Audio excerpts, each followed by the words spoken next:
Hi, I'm Ryan. Thanks for watching. Today we're going to be talking about myofascial lines, which I'm going to cover later in this video. But just to show how myofascial lines work in the body, I'm just going to do a few golf swings because golf swings incorporate all of the myofascial lines that I'm going to be explaining later today. And we're going to start with the superficial back line. The superficial back line supports the body in full extension or in the upright position. It consists of slow twitch muscle fibers or endurance fibers because it's continually having to stand the body up. There are both a left and a right side superficial back line starting on either leg, and they help movement in the sagittal plane. The sagittal plane has movement such as walking. So the bony landmarks from the toes for the superficial back line are as follows.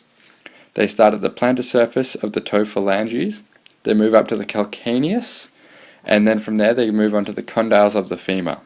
From there they move up to the ischial tuberosity, which is what you sit on, up to the sacrum, up to the occipital ridge, and to the frontal bone, and up to the frontal bone, Now we're going to move on to the superficial front line. The superficial front line balances out the superficial back line. It maintains posture of the extended knee.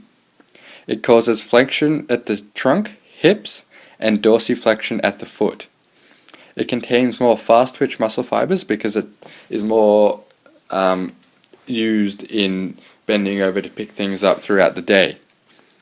The superficial front line is similar to the superficial back line in the fact that it has two lines and also helps movement in the sagittal plane, so that's walking once again.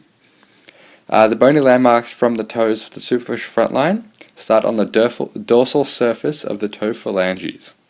Moves up to the tibial tuberosity, up to the patella or the kneecap, towards the AIIS, also known as the anterior inferior iliac spine, onto the pubic tubercle, up to the fifth rib.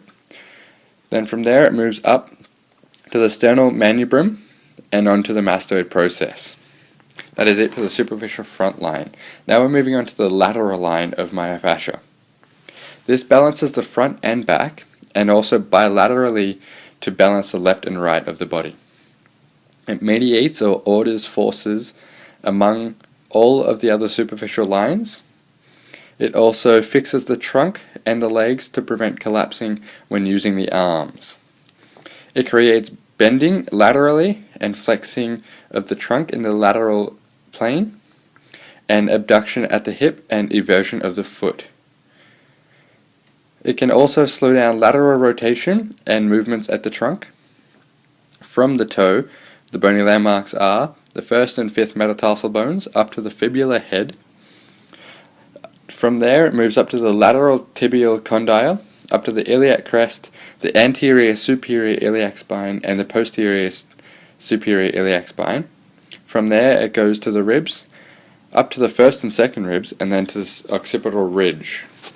Moving on from there we have the spiral line. The spiral line's main function is posture. It wraps the body in a double spiral, which maintains balance across every plane the body can move in. It helps determine how the knee functions in walking. It is also responsible for imbalances such as twists, rotations, and lateral shifts. The spiral line dysfunctions, if there are any, can affect all other lines in the body. It also creates and organizes rotations and spiral movements in the body. Furthermore, it steadies the body, the trunk and legs to prevent rotational collapse during isometric and eccentric contractions. The bony landmarks, this time we're starting from the head because it does a double spiral, and you'll see how that works right away here. We're starting at the occipital ridge, or the mastoid process of the atlas of the spine. From there we move on to the lower cervical and the upper thoracic spinal processes, down to the medial border of the scapula.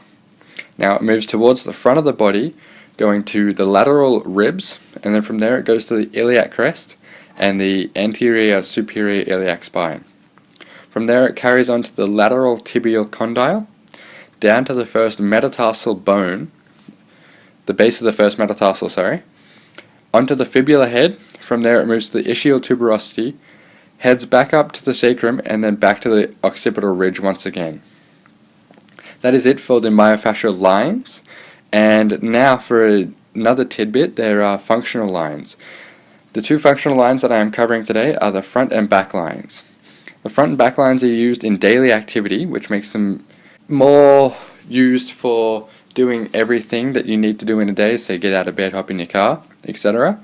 It also allows for powerful postural stability and allows more precision and power in limb movements, such as swinging a baseball bat. They also spiral the body, similar to the spiral line. Thanks for watching. I hope you enjoyed this short video about myofascial lines and my golf swings. And please look on my subscription to see further videos during my fitness career. Thank you very much.